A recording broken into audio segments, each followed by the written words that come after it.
Alright everyone, welcome back. And we're going to continue off where we left, which was the wiring mode and preparing ourselves for our first wave and continuing this industry. So let's begin with our wiring mode.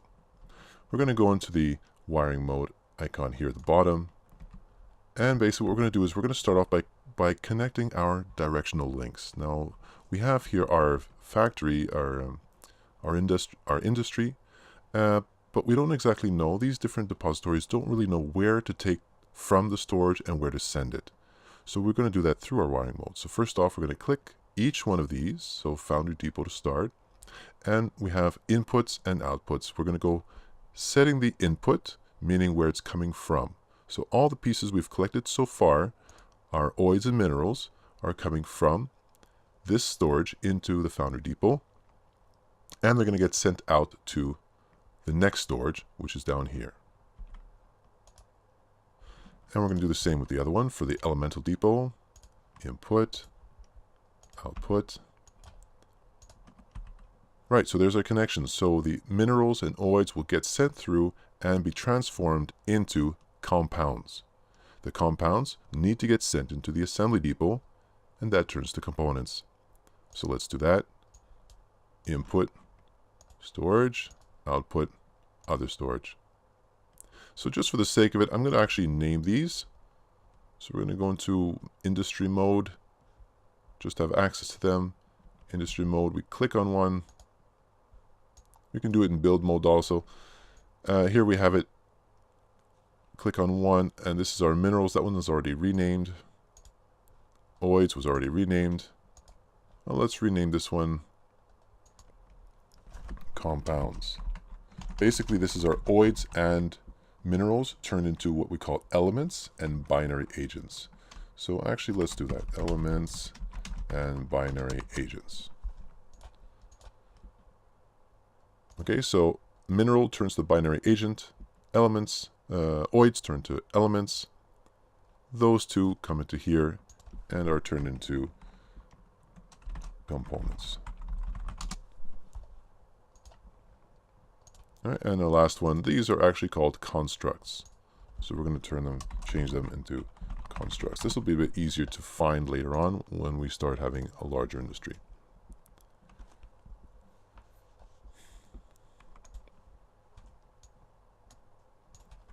All right, and what I'm actually noticing, and I hadn't actually paid too much attention to this before, but I originally changed my priority to number 1 for the oids, but I completely neglected minerals.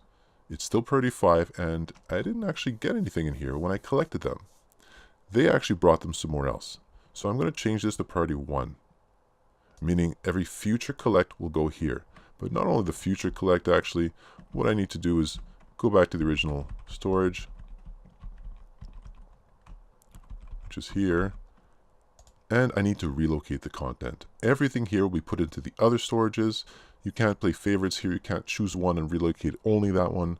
If that's a suggestion that you would actually like, because you find you're having too many issues, these are things we could look at and think about, but in the end, it's all about practicality and the game as a whole, if these things are possible. If you have any suggestions as you play this game, some things that you'd like, please go ahead, make the suggestion. If you see that there's something that works better, if you find something works better in your own mind and you would like us to apply that, don't hesitate. Please just let us know, and we'd be more than happy to look and see if it's possible. So we're going to relocate content here, and everything from here will be placed into the other storages. Because I identified my yttrium and uretite, they're going to go. Unpause the game, and that's going to start moving. While that's actually happening, I will pause the game again because I want to make sure of one thing. I'm at cycle 8, and I know my military units are coming. The RECOGs are coming, and I need to be prepared. So, you can see what's going on here in this strategy game. We have our industry, which is being built. We have our units, which are running around and relocating storage. And at the same time, we're thinking about our defenses. Later on, you'll see there's even more to think about. But these are the basics of it. So we're going to go into management mode. And we're going to go into our defender drone. We have 2. And those 2 we're going to send to the top of the screen and we're going to prepare them for the fight. So let's go to the top of the screen. You can see we're at level 100, 21, 31, and so on level 125. We're going to click on move, and we're going to send them up to level 125. And what we're also going to do is we're going to activate their skills. So if I click on a card, we can see the defender drone comes up. Scrolling down at the bottom, we have our shield boost. We're going to click on that. Enable, and yeah, copy configuration to all, which means if I had 5 of these, it'll actually apply to all 5. See, shield boost is ready. I only have to do it once. So shield boost being ready at 100%, they're going to go up. They're going to be ready for the enemy to come. I'm not too worried. I don't need to create ambushes at this stage. They will win for now. But you're going to see as you build your industry, that might change for you. So they're ready to go. Let's go back to our industry.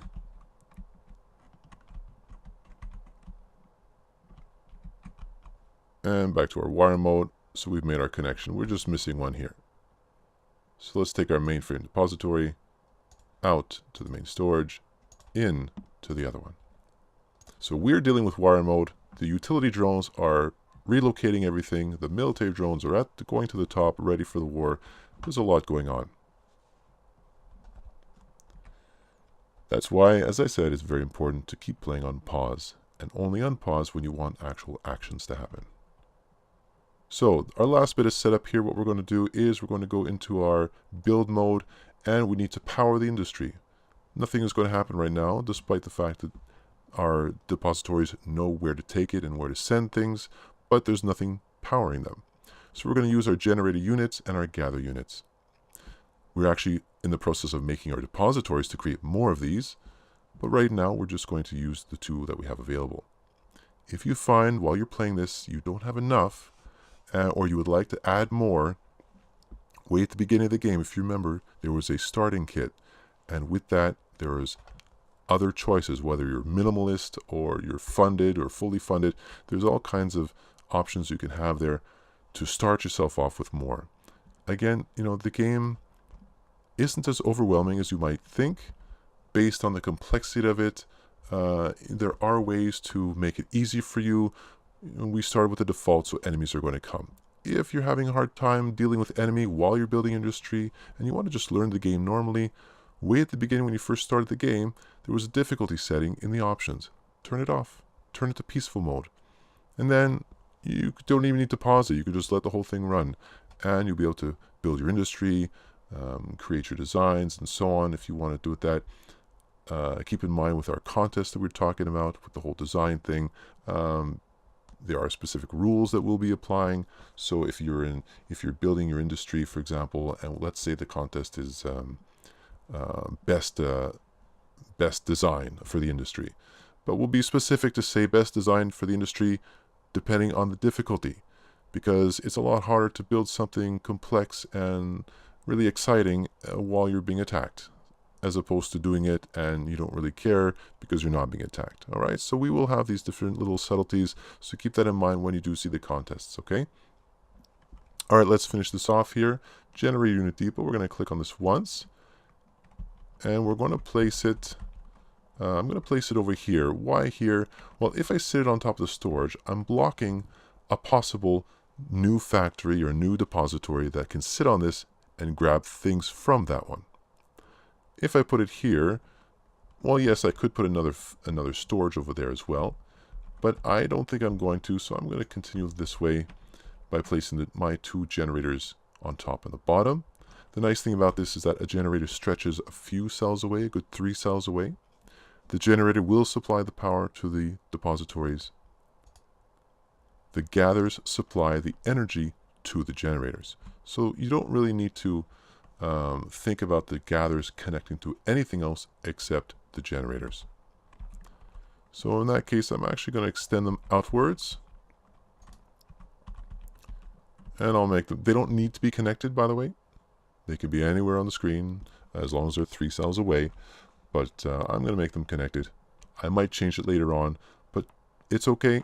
change your strategy as you need to. You will need to change your strategy if you find that you're being overpowered by the enemy. I'll press play and let that go. So they're doing a few things at the same time now. I am keeping an eye on my cycles because once cycle 10 hits, the enemy will come. And he's almost done with that. Beautiful. Okay, I'm pausing at the moment he's done because I want to make this connection happen and start the process right away, even before my wave comes. So here we are in wiring mode. I'm going to click on the generator. And there is no in and out for this one. Both of them connect to anything you want. I have a rule of thumb for myself. I always choose the last connection for the gather. Doesn't have to be that way, it's just my own preference. And select the first one, and I'm going to connect it to the foundry. The foundry is ready to go. It will begin producing as soon as you queue your parts. I'm going to do the same with the other generator. And that's it. And you notice, by the way, when we're adding these, there's green squares. That's a red one, which means it's too far away. But or you can't actually power a storage.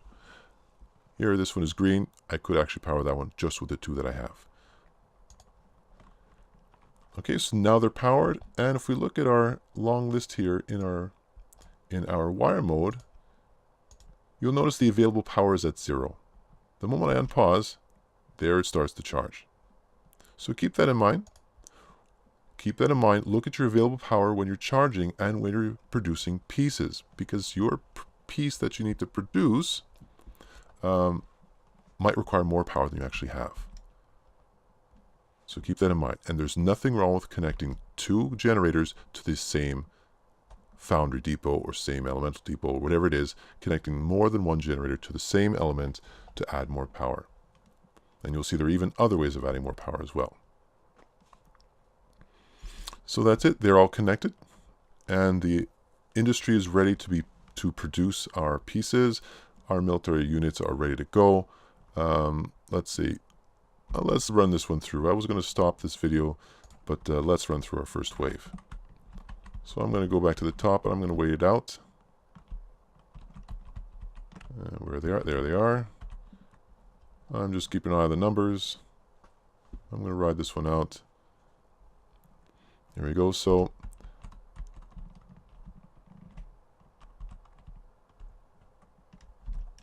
when you're playing for yourself, if you find, here as I said, I'm not doing any ambushing.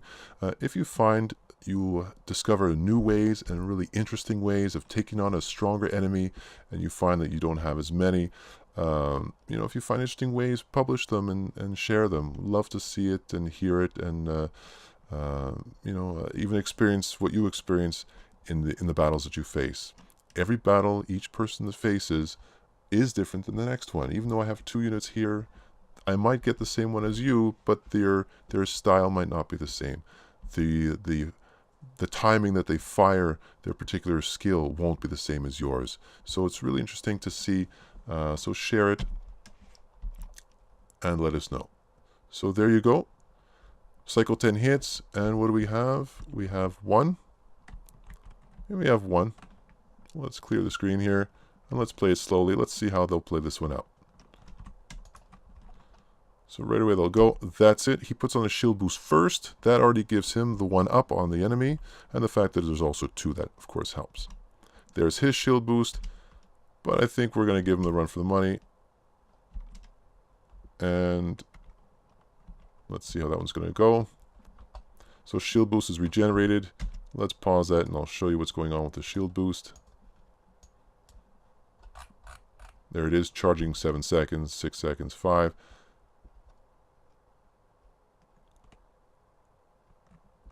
So we have our 2-on-1 here. It looks like he's going to do it. Oh, his shield boost went on, now his went on. We can fast forward this.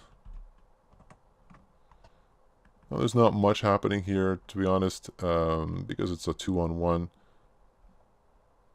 And the enemy will definitely go out soon. And notice, actually, we don't have a lot of information on the enemy. We do have a lot more on our end.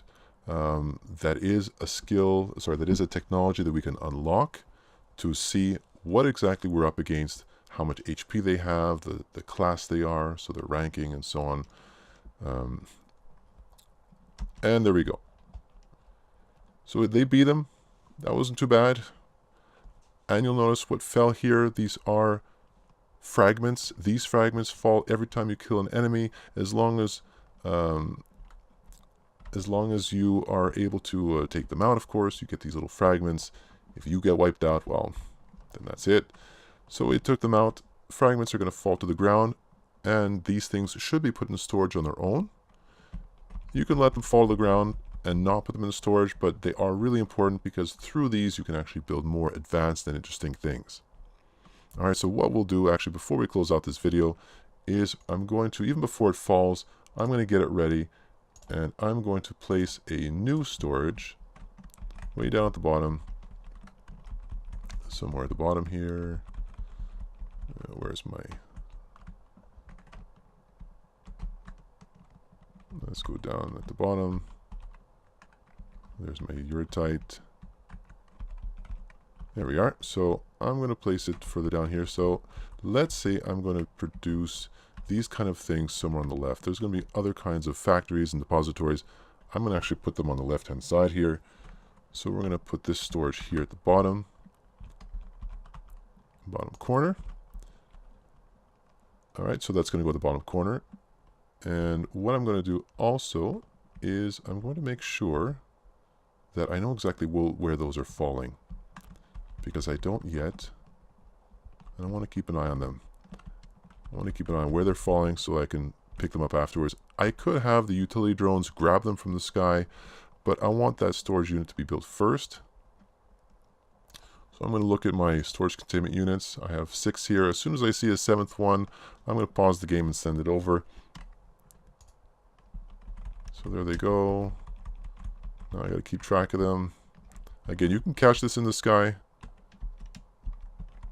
or just let them fall to the ground. Oh, that wasn't too bad. Now, be aware though, because sometimes it might actually fall into lava. That you definitely don't want to happen. Oh, there it is. So I don't even need to go and see it. I'm going to do everything right from here. I'm going to click that card. I'm going to rename this one and call it Fragments, because this is actually what these are. Fragments. I'm going to prioritize this as number 1, and I'm going to ensure in the Edit Mask, choose None, except for my drop-down, Fragments, and All Shown. So the fragments here, these are pieces of the units, like I said, from number 1 all the way up to number 139, the most extreme fragment there is. If you find any one of these last ones, hold on to them. Do not just waste them, because they are very much important in terms of what you could really get from them. And they are, of course, expensive. So now that that's done, I'm going to go into my collect, and let's grab these and press play and watch all that happen. So there they go. And let's hitch a ride with one who's carrying a defender fragment. You can see actually what they're carrying here. Let's hitch a ride with one and follow him. Let's see where he's going. All right, we can go slow just for the fun of it. You can even rotate. He's going through the path. You know, you can do your forward, backward. There you go. So the only thing you can't do is level down. If you do level up or down, then you're going to see you'll stop following. So there he goes. Pops it in, and we're done. If we look at our industry, we'll have our fragments at the bottom. There's one. Let's fast forward the others. There they go. And we'll pause and we'll see what we have available here. So we have some defender pieces, unstable fragments, stable fragments. The unstable are obviously a little bit more rare. Defenders are pretty common, so not too rare. Okay, so we're going to stop with that, and we'll stop this video. Next one will be creating that first depository, and we'll look at some other depositories as well, and basically get involved in more military. All right, we'll see you on the next video.